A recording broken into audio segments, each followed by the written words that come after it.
As an orderly at the Sapica Psychiatric Hospital in eastern Romania, Stefan Vasilescu was attracted to the peculiar stories of the mentally insane. He had heard unconnected pieces of strange events around the Pineri Castle in Wallachia from some of the patients who had been restrained there.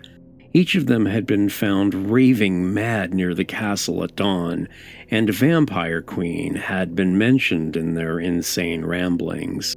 One man told of the night his wife died. His breath had come in sickening gasps as he related his experience. He had returned home late one night from his job at the vineyard and found her unconscious with a raw wound on her neck that had been made by a mouthful of pointed teeth. He had said that her clammy face was as pale as the bedsheet that covered her motionless body, and that very little blood had seeped from the vicious wound on her throat, which was strange because teeth had evidently penetrated her flesh and tore her jugular vein.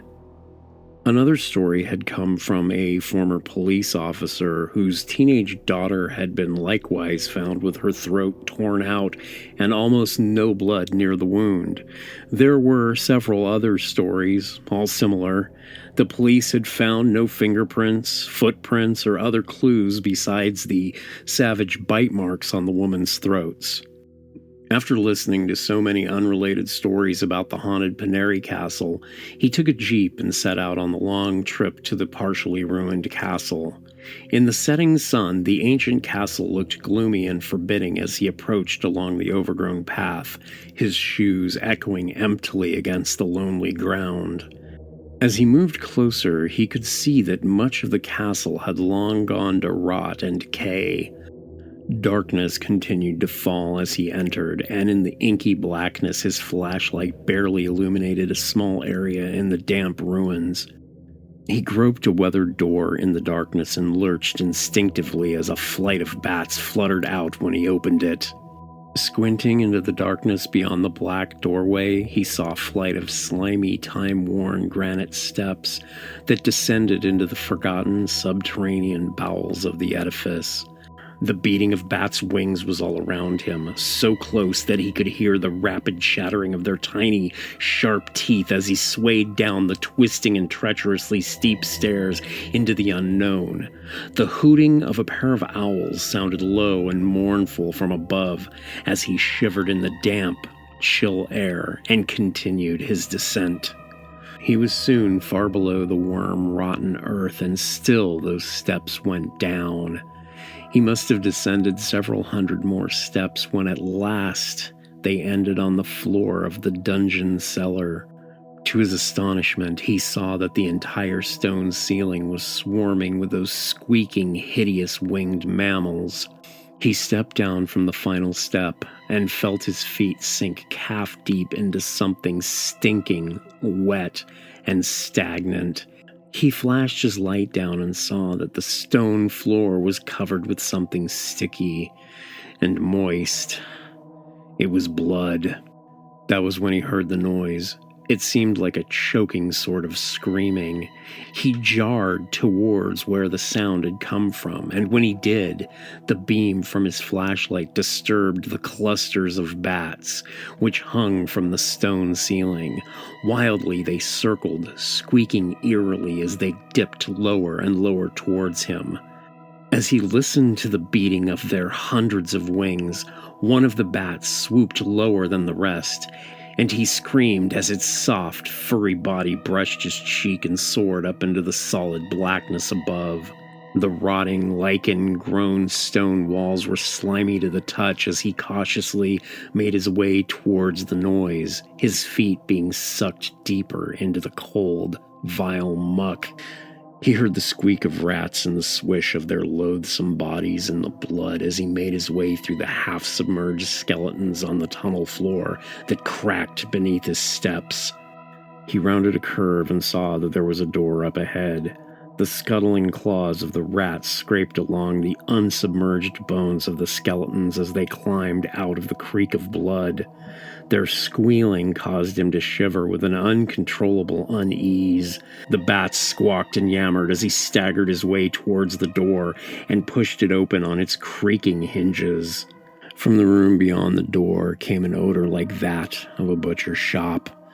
It was an odor that warned of death, age, and mystic events. It was so overpowering that before he knew it, his hands were on his knees and he was puking into the darkness.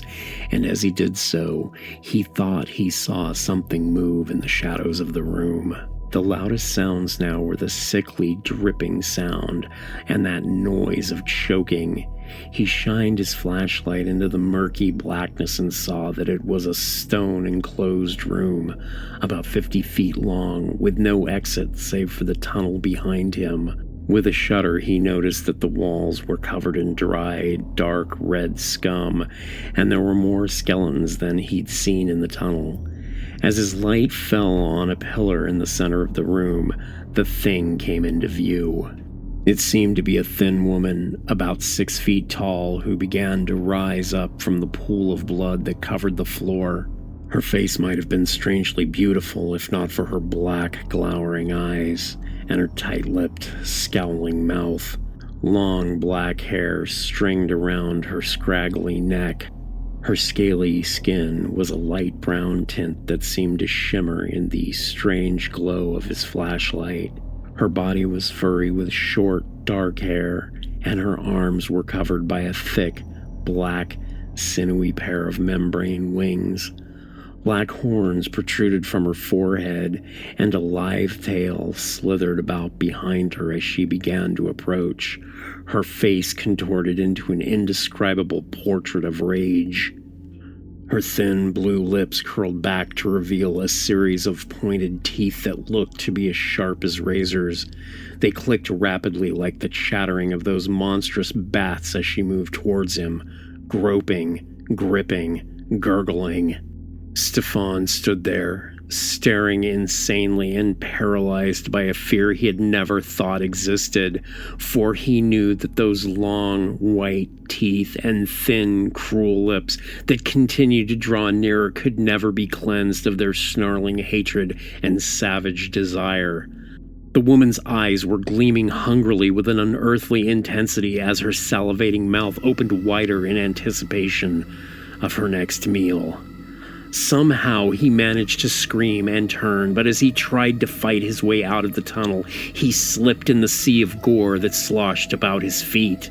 He broke out in a cold sweat as the woman's foul-smelling, clawed, clammy hands grasped at his neck. He could feel his eyes begin to bulge from their sockets as her fingers dug deeper, tearing into his throat. The flashlight slid from his fingers and sank into the thick crimson liquid at his feet. He felt the sensation of those sharp teeth sinking into his flesh. The bats, rats, and owls continued to make eerie noises behind him in the inky lightlessness as his mind became as black and amorphous as the darkness that surrounded him. Please consider subscribing to our YouTube channel and click the bell to be notified when we post new videos.